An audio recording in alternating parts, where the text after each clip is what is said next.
Hello again, everybody, and welcome to mission number 6 of the Cold War Warrior campaign in the Su-25 Frogfoot. Now, the campaign redirected me back to the previous mission. I would have been reflying mission 4, the same exact mission. I'm not going to do that. I'm going to press ahead to mission 6, which is CWW-05-1. And the way I'm going to fly it from here on out is to... The way that I think the campaign is set up, if there's a -1 at the end of the mission, it's in the eastern sector. If there's a -2, it's at more or less the same time, except it's in the western sector. So I'm just going to alternate between east and west until the conclusion of the campaign, which will be it'll be, I guess, mission 12, going by the setup that I have right now. So this is a 1100 start, Russia versus NATO. I'm on the Russian side, close air support in the Su-25. The loadout, I'm going to adjust. So let's get into the situation. We've moved on to the 22nd of December, 1989. The 12th Panzer Division continues south, bypassing the 2 tank regiments on its right flank. The 16th Guards Tank Division's 1st Tank and 4th Mechanized Rifle Regiments are now fully engaged but are unlikely to prevail in one-on-one combat against 2 strong West German tank brigades. Now we're talking, in this case, over here in the eastern sector, the 12th Division up against the 16th Guards Tank Division. The 1st Tank Regiment is right here. The 4th Mechanized Rifle Regiment is right here, and they're putting up the primary defense against the incursion against Takeoff. It looks like they're holding right there on the rail line. Now, the bulk of the divisional artillery is concentrated on the western flank in support of the planned envelopment maneuver. The situation is critical. Should one blocking element collapse too soon, the 16th Guards Tank Division is facing complete defeat. Now, over in the western sector, the situation for the 42nd Guards Tank Division looks better. By a concentrated effort of divisional artillery, Army Aviation, and 2 tank regiments, Panzer Brigade 15 was completely wiped out. So that was the action that we saw a lot of in the last one, where we had the 2nd and 3rd Regiment. It looks like a couple of tank regiments coming down here and cutting off and taking out one of those German brigades. So, okay, the Panzer Brigade 15 was completely wiped out. 2nd and 3rd Tank Regiments are now advancing east against Panzer Brigade 14 in an attempt to envelop the rest of the 5th Panzer Division. Swift action is critical, as the 4th Mechanized Rifle Regiment inside Krasnodar cannot hold out much longer against the hard attacks from the 13th Panzer Grenadier Brigade that we can see right here just north of Krasnodar. So okay, I'm going to focus on the eastern sector for this mission and my task. Recon has identified the field HQ of the West German 12th Panzer Division. High Command has tasked an immediate strike of all available aircraft against this high-value target. Time on target is 11:22, maintain radio silence. So up here at, steer point 4, that's the Division HQ. And target, strike the field HQ of the 12th Panzer Division. Recon reports the HQ consists of M113 and TPZ Fuchs C2 vehicles and reinforced command bunkers. The bunkers are your primary target. Okay, so let's have a look at the briefing package right here. Now we have the overview map like we've had on all the rest. We have slide 2, which is the detailed map of the area. So right here, as we get into the town along the road. Okay, let me go to slide number 3. And there we go. There's the HQ itself, consisting of the APCs and the 2 bunkers. Are those bunkers, or is that the HQ in between them that's just those revetments? Well, I'm going to assume that these are hardened, 2 hardened bunkers right there. Okay, so that's going to dictate my weapons loadout, and the aim point is going to have to be right here. I have options when it comes to a weapons loadout here. Now, waypoints and timing, this will be pretty standard, being very similar to what we've seen so far. I am Grotch 1, 2-ship, Su-25. Now, threats: Hawks, Stingers, more Hawks, more Stingers, Roland, Gepard, F4. So very similar to what we've had before, maybe more Stingers. I don't think the last couple of briefings have included this many specific Stinger locations, so this might be another one where I want to stay as high as I can. Now, we had overcast skies the last time. I, of course, have no way of telling, unless I duck into the mission and then back out, what the cloud cover situation is going to be. So, well, I'm just not going to worry about it. I have fairly heavy winds again for this mission, and takeoff time 1100. And looking over the overall plan of the mission editor, it looks pretty similar to what we've seen so far. The fighter sweep coming over from the west that's going to get absolutely decimated as it gets into the allied areas of, or the, I say allied meaning just the traditional, the Western German forces, just in a, well, not in a World War II sense at all, I suppose. The blue forces, I'll call them the blue forces. I always associate the blue with allied, but anyway, you know exactly what I mean. They're going to get over the blue forces and get decimated, but hopefully they can distract any F-4s. I have the AWACS that's going to RTB. I have a flight of MiG-27s that's going to be in the area after me. Let me see. No, they'll be up there about the same time as I am. And then I have another flight of Su-25s taking off from Sochi that's going to be in there about 15 minutes after me. So they're going to be counting on me to take out this HQ, I guarantee, and then they're going to go in after me and start to mop up some of the forces. Now, looking at my plan specifically, taking off from Sochi, heading up here over the same general flight path that we've had for the flights into the eastern sector. I have the IP right here that's about 13 kilometers away from the strike point. What I'm going to do is I'm going to move the IP out here to this point, and that's going to give me a little bit more of a, I guess, more distance on the run-in. So from there, I'll fly in there, fly that exact ground track. And another reason I wanted to move over here, or move the IP over here, is that I have a Japar AAA site. Last known location was right here, and if I had taken the original flight path, it would have put me, I'm still going to be close to the ring, but the original flight path would have had me actually going through the ring, and that's not what I want to do at all. In fact, well, no, I'm not going to get really that much an improvement on the geometry, even if I move it, say, up to here, for example. But, yeah, I think this, I'll just use this little inlet as the point at which I turn inbound, and then I need to make sure that I turn left off the target.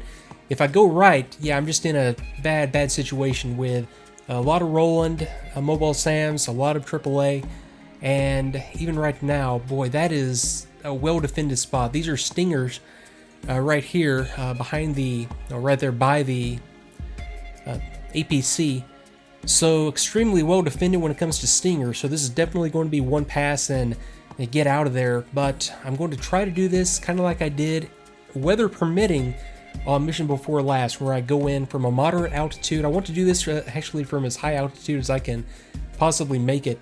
No matter what, I'm going to have to get in close to the Stingers. There's no avoiding that, no matter what technique I use. I mean, both techniques, standing off and launching some rockets in there, laser guided rockets works, but again, just like you saw in the breach strike a couple of missions ago, I'm going to get, I'll have to track and guide the missiles into the target, and that's going to put me right here, way within the threat envelope anyway before the weapon's impact, and I can pull off the target to the left. If I come in from a high altitude and do a dive bomb delivery, I'm still going to get into the threat ring. It's, it'll just be from a higher altitude, and I'll eventually get low enough as I'm in the delivery that I'm going to be within that threat envelope. I think which one would give me the most advantage against a Stinger. It's an 11 o'clock, only almost a noon mission. The sun's high in the sky. I would rather come in from a high dive angle on this one. I think that's, of the two options, it's not necessarily going to give me the best chance of a good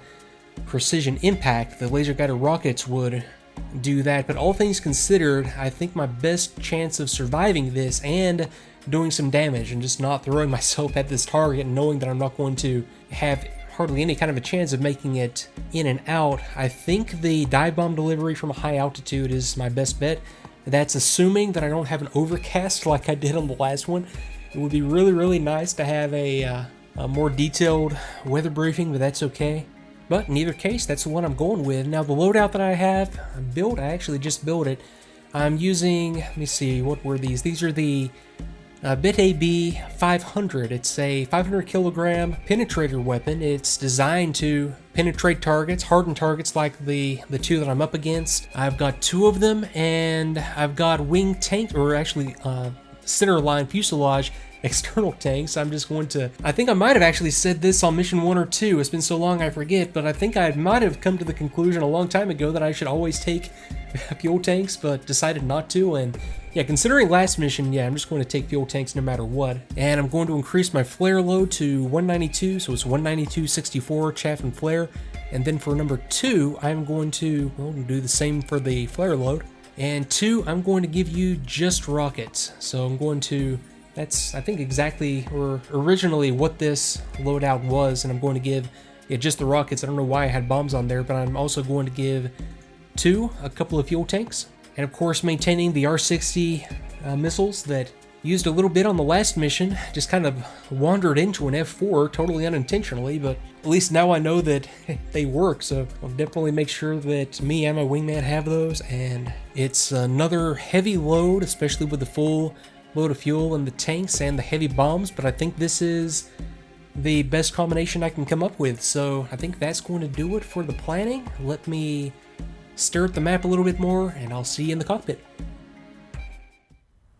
Okay, we're picking up on the ramp. I've got power on the aircraft, the AWACS calls coming in, and that's, I don't know if that was intentional, but that's that's pretty interesting.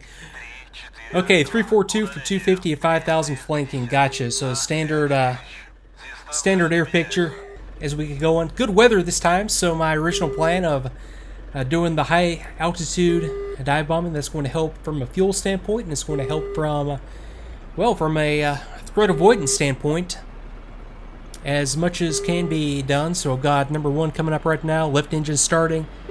Okay, got RPMs coming up, temperatures coming up.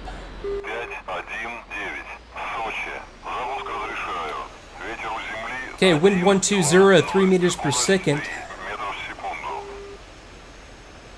That's, does that match what was briefed? I thought, stand by 1 second here. Okay, I guess I don't have the wind on the briefing package. Well, I guess I don't know, I showed the, maybe I just had it completely,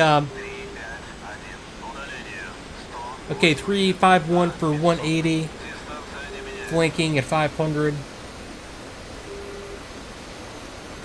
Okay, let me get the canopy real quick. I sure thought I had the winds coming from the west, like due west at ground level. I'll evaluate that again once I get airborne. I'm going to have to do some wind compensation here as I start number 2. So I'll evaluate that. I'll be able to tell exactly what's going on once I start to look at some of the smokestacks around the area. That's pretty sad, but yeah, I'm not exactly trusting the weather briefing. Maybe I just had it, well, maybe it just differs what's briefed in the briefing and what ATC calls. Maybe ATC actually calls the direction it's to, whereas the other one calls calls out the direction that it's from. I forget. Another one of those details where there's a system to it. You just have to go in and figure it out.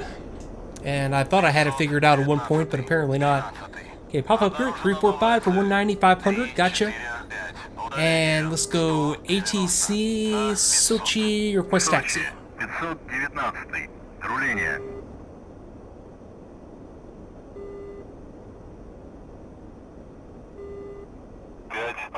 Clear to taxi, runway 24, let's go. Okay, rolling, quick check of the brakes. Yeah, they work just fine. I'll tell you what, one thing that I'm going to do right now, I'm going to pause the game real quick. I need to check something on my controller setup. I'll be right back. Okay, 2's rolling. I'm back. I had to remap where I had my countermeasures set up to. I noticed it actually on the TACVIEW on the last, well, 3 missions. It took me until right now, this instant, to remember to do it in-game, but you'll hear me calling out during the commentary that I'm dumping out flares. Of course, I have it auto-dispensing, but yeah, the command on my HOTAS for the flares, for them to dispense just on command was not properly mapped. The chaff was, but not the flare, so I'll be able to dump out a lot more flare in a much more expedient manner now, as I thought I was doing during the missions. Apparently not, though. It didn't really matter. Okay, taxiing on up. This is actually the 3rd mission I've flown today. I don't know if I've ever flown 3 missions in one day. For some reason, I just felt... It was actually last night when I went to bed, I said, okay, tomorrow I'm going to fly 3 missions. Because that's... well, that's what I'm in the mood to do. And you're blocking the taxiway, aren't you? Wow, what's up with the, Okay, I'll just take it out here to the right. I might just do a short field takeoff. I hope this doesn't... I hope 2 is able to take off. We'll see. If not... Well, I don't know what I'm going to do. Hopefully 2's going to figure it out. I'll get airborne and evaluate it in either case. Okay, so I just want to, I want to take off right here. Just a right-hand turn out on the field. I could back taxi all the way down to the end of the runway. No need, though. I have plenty of runway remaining. Let me see what 2's doing. Okay, 2...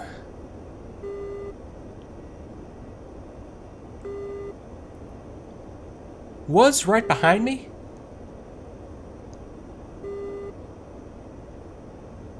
I don't know. Let me get airborne. Maybe that wasn't 2.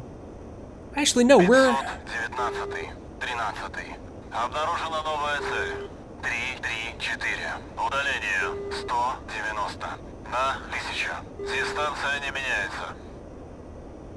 Oh, you know what it is? I think 2's down there at the other end of the airfield. I think with the winds, we had a different active runway. Not that I ever pay attention to ACC anyway, but okay, it doesn't matter. Let me go ahead and run them up. Okay, flaps I'm going to leave up like I usually do. Okay, everything else is looking, just fine. Okay, so let's do this. Yeah, and with 3 missions, the way that I usually do, well, anything, I usually only fly like twice a week, and spend the rest of the time either planning or cutting videos together. And the way that I usually do these is I'm going to wait till about 300 to rotate. 250, 275. Yeah, let's rotate. The way that I usually do these is plan the mission. I usually sleep on it for a night and then maybe then record the planning session. Let's go gear up, flaps up. Yeah, flaps are already up. No sign of 2. So, yeah, the way that I usually do it is vastly different from what I'm doing. And you'll probably be able to see it and hear it in the commentary. I might be a little bit tired as we get into the rest of the mission. And let me just do this. Let me just do a quick circuit around the airfield and see if I can figure out what's up with 2. So yeah, I mean, I definitely feel it in the planning. A little bit less situational awareness, a little bit less familiarization with the map. But then again, there's no right or wrong way to do any of this. And today, the right way to me was to fly 3 missions, do really about as minimal a job of planning as I usually or ever do, and then just take whatever the results are, and I'm actually having a lot of fun. As bad as the results have been, I mean, there he goes. He's just taking a different route, and I didn't see him. But as bad as the results have been, I mean, my goodness, I had fratricide 2 missions ago. I ran out of fuel last mission. And who knows? I mean, 3rd time's got to be the charm, so this has to go a little bit better at least. But I'm still having fun. That's all that matters. It doesn't have to be perfect every time. And no matter what, I mean, you're always going to see just whatever I fly. It's not always good, but I'm not going to hide anything or edit anything out. As to taxi into position, I'll just come in and pick up 2, just do a little just sort of a little rejoin right here as he gets rolling. Just kind of fun to do. Another one of those examples where there's just really no right or wrong to do anything, or way to do anything. And would I do this in a real combat mission, in a real situation? No, I'd probably be navigating out to the target area right now and getting calls from AWACS and letting 2 catch up. But this time, we're gonna do this, and that's pretty neat. Okay, now let's start some navigating. Okay, steer point 1, so this is going to take me 115 kilometers around to the right. And then the steer point after this will be the IP, which I have set up on the water as 2's on the rejoin. Okay. So there we go, right on track. And we'll navigate out, so yeah, like I said, 3rd mission of the day. I'm going to pace myself, save the voice. It's already getting very, very scratchy, so I'll talk to you in a minute.